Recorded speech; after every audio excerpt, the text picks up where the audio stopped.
আসসালামু আলাইকুম রহমতুল্লাহ। সবাই সবার জন্য দোয়া করবেন। দেশের যে পরিস্থিতি, ভারতের পানি ছেড়ে দিয়েছে এবং ভীষণ বন্যা হচ্ছে, বৃষ্টি হচ্ছে। সবাই সবার জন্য দোয়া করবেন এবং তত্ত্বাবধায়ক সরকারকে বলবো গরিবদের দিকে একটু লক্ষ্য রাখুন। গরিবরা অনেক কষ্ট পাচ্ছে, কামাই করতে পারতেছে না, বৃষ্টির কারণে, বন্যার কারণে ঘরে থাকতে পারতেছে না। অনেকের ঘর ভেসে গেছে, বাড়ির মধ্যেও পানি, কেউ কিছুই করতে পারতেছে না।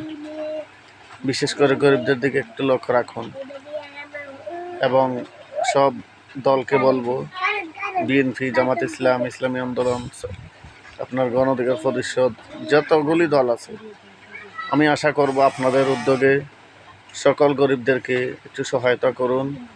এই বন্যার কারণে অনেক কষ্ট পাচ্ছে মানুষ, ঘর বাড়ি ছেড়েও দিয়েছে, অনেকে থাকার জায়গাও পাচ্ছে না, আশ্রয় দিন।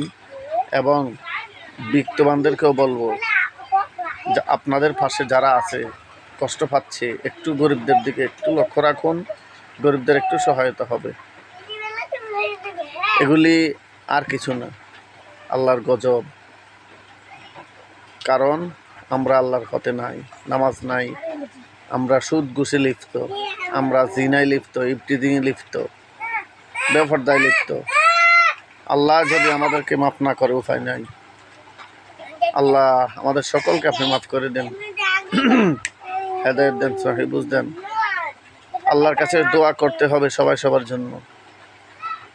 দেশের জন্য সবাই যেভাবে যুদ্ধ করেছিলেন ৭১-এ, ৫২-তে, ৪৫-এ এবং ২৪-এ, এরকমই সবাই সবার প্রতি একটু ঝাঁপিয়ে পড়তে হবে গরিবদের দিকে।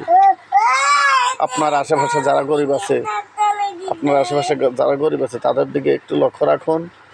আপনাদের তো আছে, গরিবেরা তো খাইতেও পাচ্ছে না, কত কষ্ট পাচ্ছে তারা। সবাই সবার প্রতি একটু লক্ষ্য রাখুন, বারবার বলবো।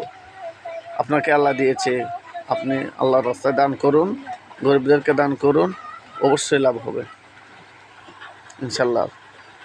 দুনিয়াতেও লাভ পাবেন, আখিরাতেও লাভ পাবেন। এবং কেউ হানাহানি করবেন না, কেউ মারামারি করবেন না।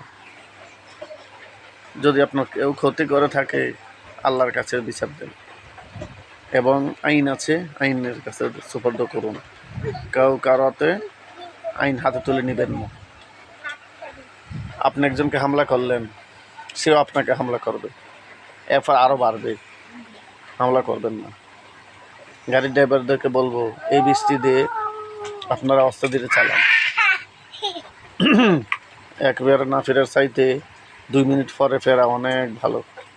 একটু লক্ষ্য রাখুন, অস্ত্র ধীরে চলুন, লক্ষ্য রাখুন।